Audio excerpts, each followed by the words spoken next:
Hi, this is Neha. Please subscribe Chandika World. Hi, this is Neha. Please subscribe Chandika World.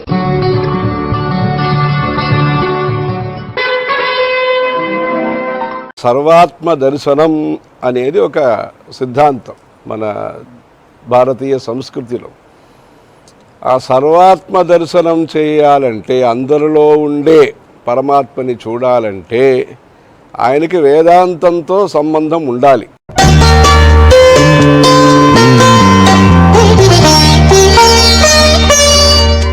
సర్వాత్మ దర్శనం అనేది ఒక ఉన్నతమైన సుగుణం.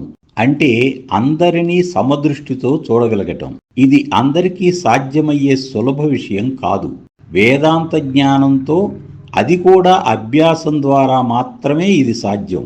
ముఖ్యంగా ఈ సమదృష్టి కుటుంబ యజమానికి, రాజకీయ నాయకులకు, ప్రభుత్వ ప్రైవేటు సంస్థలలో పనిచేసే అధికారులకు, మరీ ముఖ్యంగా దైవజ్ఞులైన జ్యోతిష్కులకు ఉండి తీరాల్సిన నియమం. సమదృష్టి లేకుండా జాతకుని శ్రేయస్సు కోరనూ లేడు, ఓపికగా సందేహ నివృత్తి చేయనూ లేడు, 4 హితవు మాటలు చెప్పనూ లేడు. విడిగా ఒక వ్యక్తిగా నాకు అలాంటి సమదృష్టి అప్పుడప్పుడు లోపిస్తూ ఉంటుంది. కానీ కుటుంబ యజమానిగా, ఉద్యోగుల పట్ల అధికారిగా, జాతకుల పట్ల జ్యోతిష్కునిగా అందరినీ సమదృష్టితోనే చూడగలగటం అమ్మవారు నాకు ప్రసాదించిన దివ్య కానుక. ఇంతకు విషయం ఏమిటంటే, అట్టి సమదృష్టితోనే వీడియోకు వచ్చిన కామెంట్లు అన్నింటికీ సమాధానం ఇస్తుంటాను. కానీ కొన్ని ప్రశ్నలు చిన్నవిగా కనిపించినా దానికి జవాబు చాలా పెద్ద వివరణ ఇవ్వవలసి ఉంటుంది. అక్కడ అంత స్థలం కూడా ఉండదు. కావున అప్పుడప్పుడు వీడియోల రూపంలో కొంతమందికి సందేహ నివృత్తి చేస్తుంటాను. ఇది కూడా అందరికీ ఉపయోగపడే అంశాలైతేనే ప్రాధాన్యత ఇచ్చి వీడియోలు చేస్తాను. ఇటీవల బెజవాడ రాముడు వీడియోకు అలాంటి కామెంటు ఒకటి వచ్చింది. ఇక్కడ స్క్రీన్ కాపీ ఇచ్చాను, పరిశీలించండి. అందుకే గ్రహ అవస్థలు, గ్రహ సమయాలు అనే ఈ వీడియో చేశాను. గ్రహ అవస్థలు. 1. సూర్యునితో కలిసి ఉన్న గ్రహము కోపావస్థను పొందుతుంది. ఇట్టి గ్రహ దశలో అనేక విధములైన పాపకర్మల యందు ఆసక్తి కలుగుతుంది. జాతకుడు అప్పటికి విద్యార్థిగా ఉంటే విద్యలో ఆటంకము, పై చదువులకు విదేశాలు వెళ్ళాలంటే సీటు రాకపోవటం, లేదా వీసా రాకపోవటం ఇత్యాది ఇబ్బందులు ఎదురవుతాయి. సంసార జీవితంలో ఉంటే కుటుంబ కలహాలు, మనస్పర్ధలు ఉత్పన్నమవుతాయి. సూర్యునితో కలిసి ఒకే రాశి యందున్న గ్రహము మరీ దగ్గరగా ఉంటే అస్తంగత్వం చెందును. ఈ అస్తంగత్వం వివిధ గ్రహాలకు సూర్యుడి నుండి నిర్ణీత డిగ్రీల లోపు, అనగా చంద్రుడు 12, కుజుడు 17, బుధుడు 14, గురువు 11, శుక్రుడు 10, శని 16 డిగ్రీల లోపు ఉంటే అస్తంగత్వం. అస్తంగత్వం చెందిన గ్రహము బలహీనపడి శుభయోగములు ఇవ్వజాలవని సాధారణ జ్యోతిష సూత్రం. 2. ఉచ్చయందున్న గ్రహము మరియు మూల త్రికోణమందున్న గ్రహం దీప్తావస్థను పొందును. ఇట్టి గ్రహదశలో జాతకులు రాజసమానులుగా గౌరవం, వివాహం, సంతానం, స్వగృహం, వాహనం, స్థిరాస్తి లాంటి అనేక శుభ ఫలితములు పొందగలరు. 3. స్వక్షేత్రమందున్న గ్రహము స్వస్థావస్థను పొందును.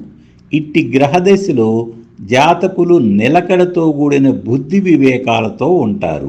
ధనలాభం, విద్యాలాభం, భూలాభం, గృహలాభం, స్త్రీలాభం పొందగలరు. ప్రేమికులకు కథ సుఖాంతమవుతుంది. 4. అధిమిత్ర స్థానమందున్న గ్రహము ముదితావస్థను పొందును.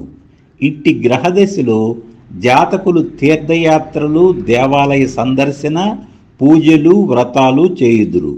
ప్రవచనం, పురాణ కథలు వింటారు. గురువుల దర్శన భాగ్యం లభిస్తుంది. ఇంకా ధన కనక వస్తు వాహన వస్త్రాభరణ శయ్యా సౌఖ్యములు పొందగలరు. 5. మిత్రక్షేత్రమందున్న గ్రహం శాంతావస్థను పొందును. భూధన సంపదలు, వినోద విహారయాత్రలు, ధార్మిక చింతన, ప్రముఖులచే గుర్తింపు, ప్రశంసాపత్రం ఫలితాలుగా ఉంటాయి. 6. శత్రుక్షేత్రమందున్న గ్రహము దుఃఖహీనావస్థను పొందును. ఈ దశలో ఉద్యోగభంగము, వృత్తిలో వైఫల్యం, వ్యాపారములో నష్టాలు, జన వ్యతిరేకత, అనేక మందితో గొడవలు, ప్రేమికులైతే బ్రేకప్, కోర్టు కేసులు, అనారోగ్యం, అప్పుల బాధలు ఫలితాలుగా ఉంటాయి. 7. పాపులతో కలిసిన గ్రహము వికలావస్థను పొందును. ఇట్టి గ్రహదశలో బంధువుల మరణం, మనోవిచారం, ఒంటరితనం, వేదన, రోదన ఇత్యాది పాప ఫలితాలు ఉంటాయి.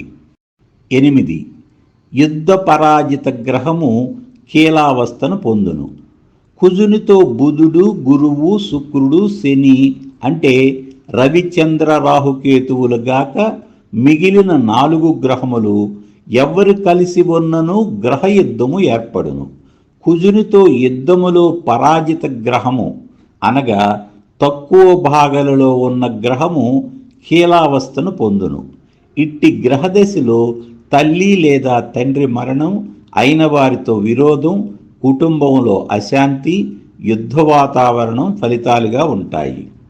మొత్తం మీద దీప్త, స్వస్థ, ముదిత, శాంతావస్థల యందున్న గ్రహముల యొక్క మహాదశలు యోగించగలవు. గ్రహ సమయములు 27.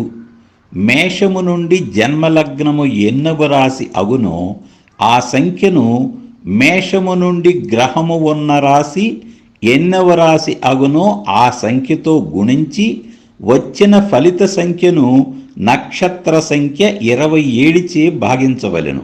శేషముగా వచ్చిన సంఖ్యను గ్రహము యొక్క మహర్దశా సంవత్సరముల సంఖ్యతో గుణించి గుణించగా వచ్చిన సంఖ్యను మరలా నక్షత్ర సంఖ్య 27తో భాగించవలెను. అట్లు భాగించగా వచ్చిన శేషమే గ్రహము యొక్క సమయముగా నిర్వచనం. ఉదాహరణ రాశిచక్రం పరిశీలించండి. ఇందు గురుగ్రహం యొక్క గ్రహ సమయాన్ని ఎలా లెక్కించగలమో వివరిస్తాను.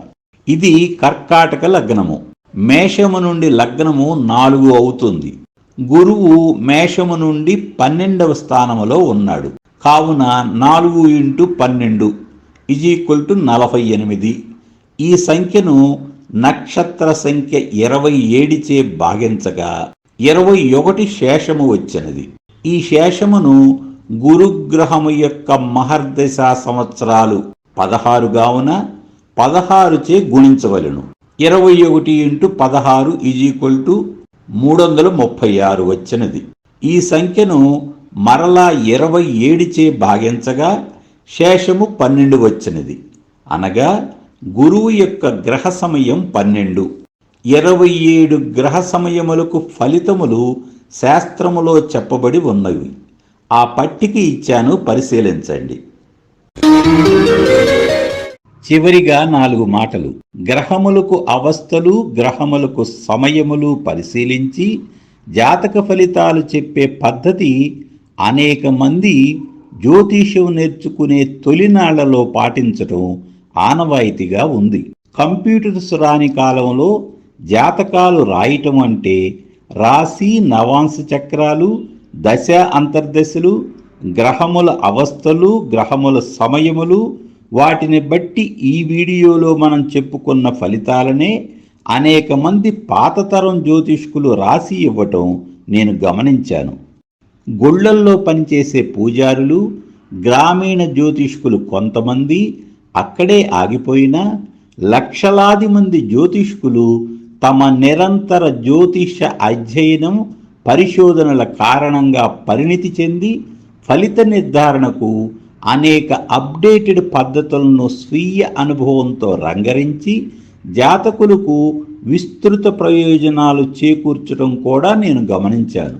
ఏది ఏమైనా తెలిసిన 4-5 పాత జ్యోతిష సూత్రాలకు జరిగిన జాతక ఫలితాలను అనుసంధానం చేయటం సహేతుకం కాదు. కొంతమంది జ్యోతిష్కులు గ్రహ అవస్థలను గ్రహ సమయాలను గుణించి ఫలితాలు చెప్పే పద్ధతిని అవుట్డేటెడ్గా భావించి వీటిని జాతక పరిశీలనలో పరిగణలోనికి తీసుకోవటం మానేశారు. గోదావరిలో పడవలు రేవు దాటించే కాలం గతించి 6 దశాబ్దాలయ్యింది. అందువలన జ్యోతిష్య విద్యార్థులకు నేను చెప్పేది ఏమంటే, జాతకుల జీవితాలలో జరిగిన మొత్తం సంఘటనలను, అనేక శుభ ఫలితాలను ప్రాథమిక స్థాయి జ్యోతిష సూత్రాలైన గ్రహ అవస్థలతో గ్రహ సమయాలతో కొలవటం చేయకండి. ఏ సూత్రం ఎప్పుడు ఎక్కడ వదిలేయాలో, ఎక్కడ గట్టిగా పట్టుకోవాలో పట్టుదల ఉన్న ఔత్సాహికులకు కాలమే నేర్పిస్తుంది. మీ అందరికీ శుభాకాంక్షలు తెలియజేస్తూ సెలవు తీసుకుంటున్నాను.